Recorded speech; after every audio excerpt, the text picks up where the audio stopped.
पढ़ा है कि अब्बासिया हुकूमत के आखिरी दौर में एक वक्त वो आया जब मुसलमानों का दारुल खिलाफा बगदाद में हर दूसरे दिन किसी न किसी दीनी मसला पर मनाजरा होने लगा। जल्द ही वो वक्त भी आ गया जब एक साथ एक दिन बगदाद के अलग अलग चौराहों पर अलग अलग मनाजरे हो रहे थे। पहला मनाजरा इस बात पर था कि एक वक्त में सुई की नोक पर कितने फरिश्ते बैठ सकते हैं।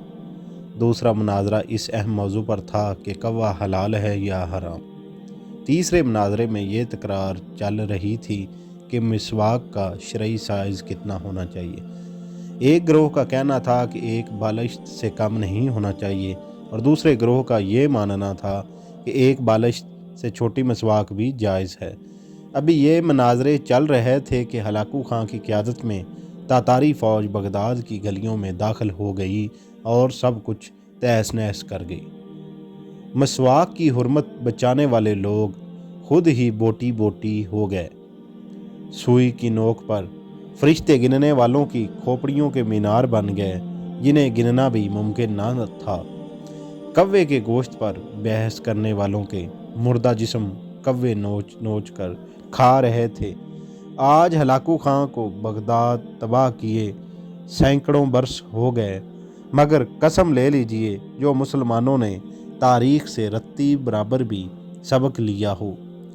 आज हम मुसलमान फिर वैसे ही मनाजरे सोशल मीडिया पर या अपनी महफिलों, जलसों और मस्जिदों के मिंबर से कर रहे हैं कि दाढ़ी की लंबाई कितनी होनी चाहिए, या फिर पाजामा की लंबाई टखने से कितनी नीचे या कितनी ऊपर शरई एतबार से होनी चाहिए।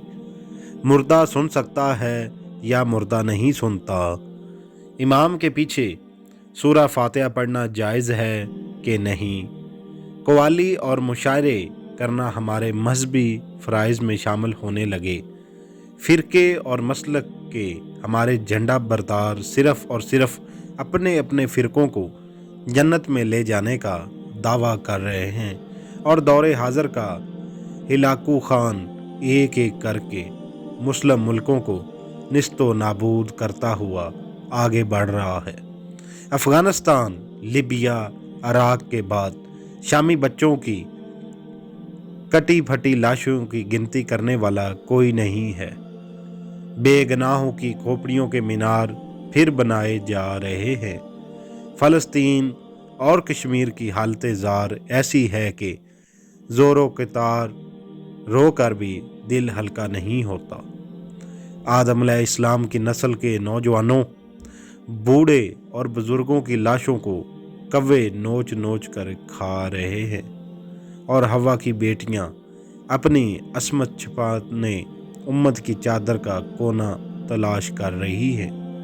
जी हाँ, और हम खामोशी से अपनी बारी आने का इंतज़ार कर रहे हैं। अगर हम इन्हीं बेमानी बातों में उलझे रहे तो दुश्मन ने ये नहीं देखना कि किसकी दाढ़ी छोटी है और किसका पजामा टखनों से नीचे है। जंग में दुश्मन की गोली शिया, सुन्नी, देवबंदी, अहले हदीस, एसाती, ममाती का फ़र्क नहीं करता। खुदारा सोचिए, अब भी वक्त है एक होने का, इत्फाक़ व इत्तेहाद पैदा करने के लिए अपनी राय कुर्बान करने का।